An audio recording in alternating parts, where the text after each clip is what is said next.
Hello and welcome to the Activator Field podcast, the show that empowers you to wake up to your full potential and remember the powerful woman you've always been. Stay with me, and once a week, I'm going to share on this channel powerful strategies to take your life to the next level.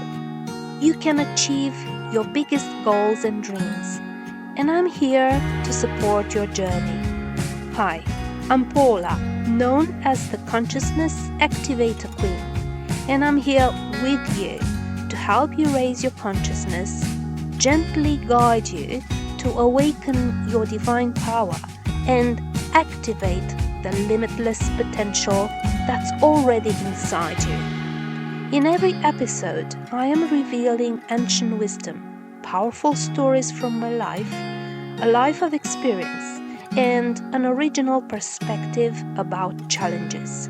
I'm about to share with you practical techniques, show you how adversity can be turned into opportunities, and how you can become the one you've always dreamed to be, and, much more. Stay with me because you found me today for a reason. You are not here accidentally, but because you're ready for an upgrade. So, ready? Then let's go!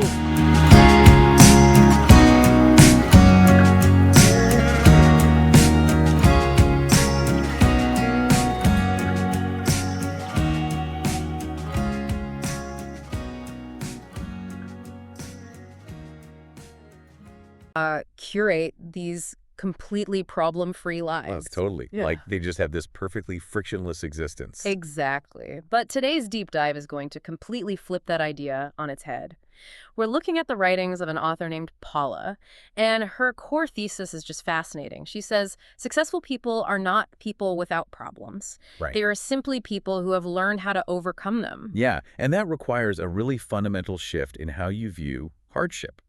Oh, yeah. Because society, it constantly sells us this illusion. Oh, completely. It tells us that a good life is this carefully controlled, heavily planned thing where you just dodge adversity at all costs. Where we treat hardship like it's a glitch in the matrix, Like we did something wrong if we hit a bump in the road. Exactly. The goal for most people is just to never take a hit.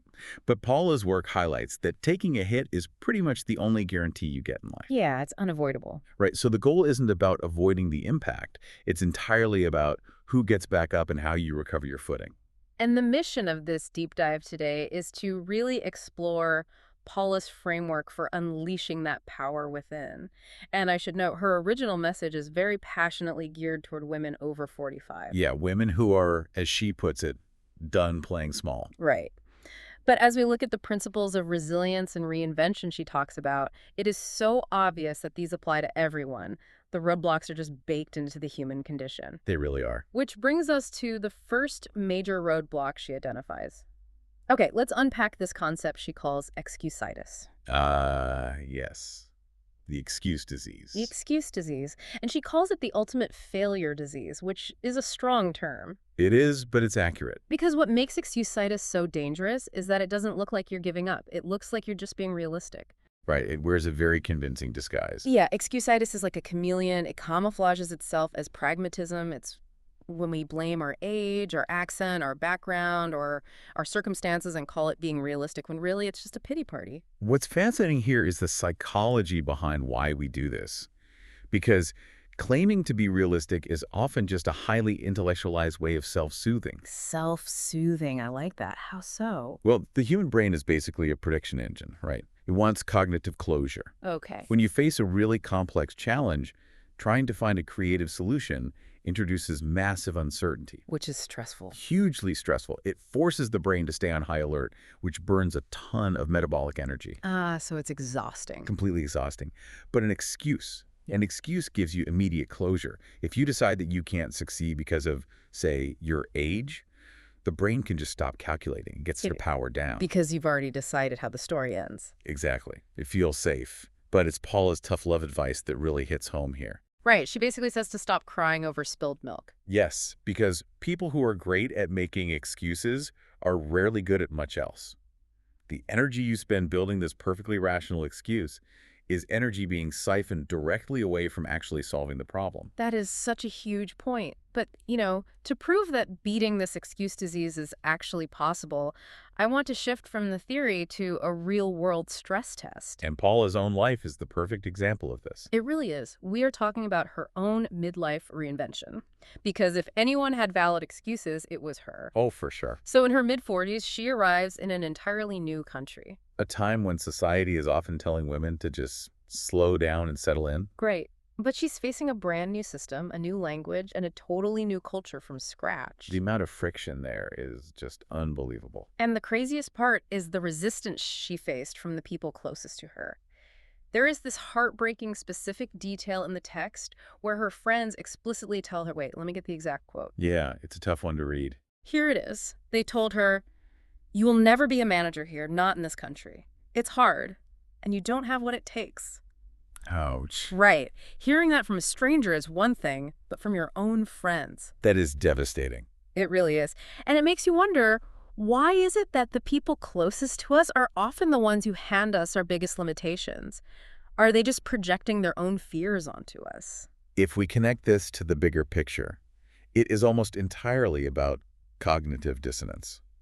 Okay, break that down for me. Well, when you have a peer group, you all operate within this shared understanding of what is possible for people like you. Right, you all have the same baseline. Exactly. So if Paula suddenly decides she can become a manager in a foreign country, it severely threatens her friend's worldview. Because if she succeeds, they have to face the fact that they're just making excuses. Precisely. To resolve that psychological discomfort, they either have to do the terrifying work of reinventing their own lives, or they just have to convince Paula she's delusional. Wow. So telling her she doesn't have what it takes is really just them trying to protect their own complacency. It is absolute projection, and Paula could have easily just accepted that narrative. She could have let their fear become her ceiling. But she didn't. No, she refused. And that's her brilliant insight here. Everyone has a plan for what they think you are capable of until you prove them wrong. And boy, did she prove them wrong. She became a manager of a national company in under 12 months. Which is just staggering. And then she went on to manage other highly respected brands after that. But this brings up a huge question. How did she actually do it? Exactly. Because she didn't do it through sheer, exhausting brute force. It wasn't about fighting the system until she dropped. No, it requires a total paradigm shift in how you handle adversity. So what does this all mean practically? She talks about this realization that what you resist persists. Right, which is a very powerful concept. She says you shouldn't fight adversity like it's an enemy you have to wrestle to the ground. It makes me think of this sailing analogy. Oh, I love the sailing analogy. Yeah, it's like a sailor. You can't sail directly into a brutal headwind by fighting it, but if you adjust your sails, you can use that exact same wind to tack forward. You're working with the physics of the situation, not against them. Exactly. Yeah. And she uses two specific metaphors in the text to explain this movement from resistance to acceptance. First is the master martial artist. Right, who doesn't meet force with force. Yeah, the martial artist just steps aside, lets the opponent's force exhaust itself and evaporate. And the second metaphor, which is so good, is the mighty oak tree. That one is so profound. The idea is that the oak tree withstands the wind that snaps all the other trees, right? Because the storm forces its roots to grow deep. Let's dissect that oak tree metaphor for a second, because the biology behind it perfectly illustrates her philosophy. Okay, I'm with you. There's a phenomenon in botany called thigomorphogenesis. That is a mouthful. Right. But it basically means that plants alter their physical growth patterns in response to mechanical stress, like wind. Wait, really? The wind actually changes how the tree grows? Yes. So think about the storm. The storm doesn't just test the tree's strength.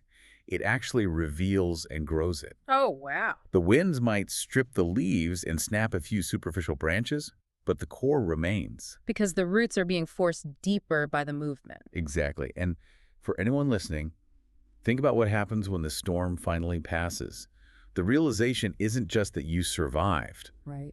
It's the discovery that you are capable of enduring far more than you ever thought possible. Which is incredible in theory, right? Like, the philosophy of the oak tree sounds beautiful, but does it hold up when the stakes are literal life and death? That is the ultimate stress test. Because Paula's hardest storm was still to come, She faced a cancer diagnosis. Which is terrifying. It strips away all the theoretical self-help stuff immediately. Completely. She writes about how it shook her to her absolute core, but she decided right then and there that the diagnosis would not define or defeat her. She shifted her perspective on it almost instantly. Yeah, she viewed it not as a curse, but as a lesson placed in front of her. But here's where it gets really interesting. Okay. She didn't just toxic positivity her way out of cancer. Right. She wasn't just relying on good vibes to cure disease. Exactly. She explicitly says that overcoming this takes way more than positive thinking alone. She worked right alongside the medical support and treatments she needed. The science and the mindset have to work together. Yes, but it was the mindset, the reading, the gratitude, the absolute refusal to let fear run the show that gave her the endurance to actually walk through the fire of those treatments. This raises an important question about the psychological triumph of her whole journey. Which was huge. Because yes, she emerged cancer-free, which is amazing.